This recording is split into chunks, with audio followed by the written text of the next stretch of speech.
ओम साई राम। साई सच्चरित्र अध्याय 51 उपसंहार। अध्याय 51 पूर्ण हो चुका है और अब अंतिम अध्याय मूल ग्रंथ का 92वां अध्याय लिखा जा रहा है। इसमें हेमाड पंत ने अंतिम समालोचन की है और उसी प्रकार सूची लिखने का वचन दिया है। जिस प्रकार की अन्य मराठी धार्मिक काव्य ग्रंथों में विषय की सूची अंत में लिखी जाती है, भाग्यवश अभाग्यवश हेमाड पंत के कागज पत्रों की छानबीन करने पर भी वह सूची प्राप्त न हो सकी। तब बाबा के एक योग्य तथा धार्मिक भक्त ठाणे के अवकाश प्राप्त मामलादार श्री वीबी देव ने उसे रचकर प्रस्तुत किया। पुस्तक के प्रारंभ में ही विषय सूची देने तथा प्रत्येक अध्याय के विषय का संकेत शीर्षक स्वरूप लिखना ही आधुनिक प्रथा है, इसलिए यहाँ अनुक्रमणिक नहीं दिया जा रहा है। अतः इस अध्याय को उपसंहार समझना ही उपयुक्त होगा। अभाग्यवश हेमाड पंत उस समय तक जीवित न रहे कि वे अपने लिखे हुए इस अध्याय के प्रति में संशोधन करके उसे छापने योग्य बनाते। सद्गुरु श्री साई की महानता। हे साई, मैं आपके चरण वंदना कर आपके शरण की याचना करता हूँ, क्योंकि आप ही इस अखिल विश्व के एकमात्र आधार है। यदि ऐसी ही धारणा लेकर हम उनका पूजन भजन करें तो यह निश्चय ही है कि हमारी समस्त इच्छाएं शीघ्र पूर्ण होगी और हम अपने परम लक्ष्य की प्राप्ति हो जाएगी। आज निंदित विचारों के तट पर माया मोह के झंझावत से धैर्य रूपी वृक्ष की जड़ें उखड़ गई है। अहंकार रूपी वायु की प्रबलता से हृदय रूपी समुद्र में तूफान उठ खड़ा हुआ है, जिसमें क्रोध और घृणा रूपी घड़ियाल तैरते हैं, परंतु अहम भाव एवं सदैव रूपी नाना संकल्प विकल्पों के भंवरों में निंदा घृणा और ईर्ष्या रूपी अगणित मछलियां विहार कर रही है। यद्यपि यह समुद्र इतना भयानक है कि तो भी हमारे सद्गुरु साई महाराज उनमें अगत्य स्वरूप ही है, इसलिए भक्तों को किंचित मात्र भी भयभीत होने की आवश्यकता नहीं है। हमारे सद्गुरु तो जहाज है और वे हमें कुशलता पूर्वक इस भयंकर भव सागर से पार उतार देंगे। प्रार्थना। श्री सच्चिदानंद साई महाराज को साष्टांग नमस्कार करके उनके चरण पकड़कर हम सब भक्तों के कल्याणार्थ उनसे प्रार्थना करते हैं कि हे साई, हमारे मन की चंचलता और वासनाओं को दूर करो। हे प्रभु, तुम्हारे श्री चरणों के अतिरिक्त हमें किसी अन्य वस्तु की लालसा न रहे।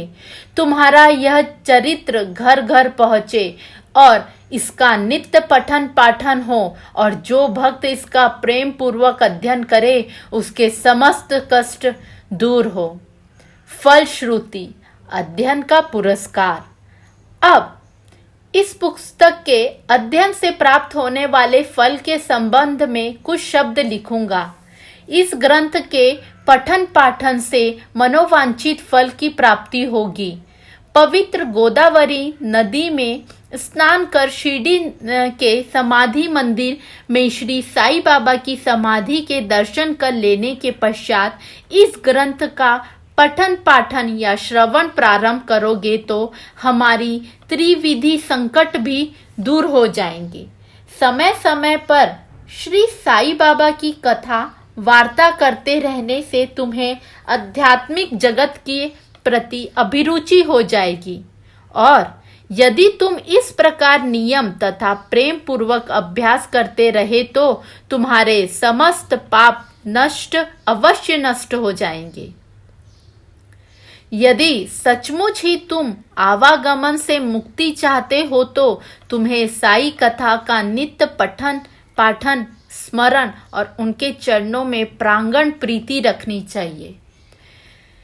साई कथा रूपी समुद्र का मंथन कर उनमें से प्राप्त रत्नों को दूसरों को वितरित करो, जिनसे तुम्हें नित्य नूतन आनंद का अनुभव होगा और श्रोतागण अधपतन से बच जाएंगे।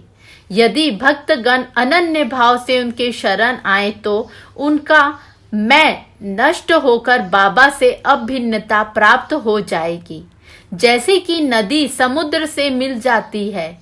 यदि तुम 3 अवस्थाओं अर्थात जागृत, स्वप्न और निद्रा में से किसी एक में भी साई चिंतन में लीन हो जाओ तो तुम्हारा सांसारिक चक्र से छुटकारा हो जाएगा। स्नान कर प्रेम और श्रद्धा युक्त होकर जो इस ग्रंथ का 1 सप्ताह में पठन समाप्त करके उसके सारे कष्ट दूर हो जाएंगे, या जो इसका नित्य पठन या श्रवण करेंगे उन्हें सब भयों से तुरंत छुटकारा मिल जाएगा। इसके अध्ययन से हर एक को अपनी श्रद्धा और भक्ति के अनुसार फल मिलेगा, परंतु इन दोनों के अभाव में किसी भी फल की प्राप्ति होना असंभव या संभव ही नहीं है। यदि तुम इस ग्रंथ का आदर पूर्वक पठन करोगे तो श्री साई प्रसन्न होकर तुम्हें अज्ञान और दरिद्रता के पाश से मुक्त कर ज्ञान, धन और समृद्धि प्रदान करेंगे। यदि एकाग्र चित्त होकर नित्य एक अध्याय भी पढ़ोगे तो तुम्हारे परम अपरिमित सुख की प्राप्ति होगी। इस ग्रंथ को अपने घर पर गुरु पूर्णिमा, गोकुल अष्टमी, रामनवमी, विजयदशमी और दीपावली के दिन अवश्य पढ़ना चाहिए।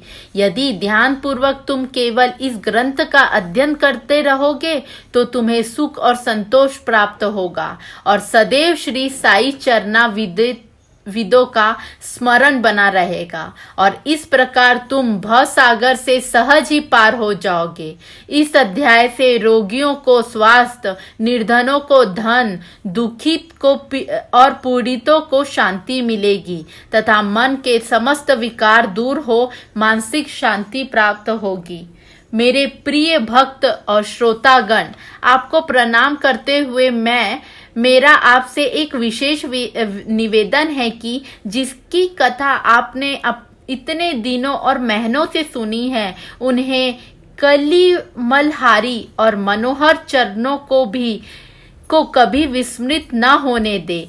जिस उत्साह, श्रद्धा और लगन के साथ आप इन कथाओं का पठन या श्रवण करेंगे, श्री साई बाबा वैसे ही सेवा करने में बुद्धि प्रदान करेंगे।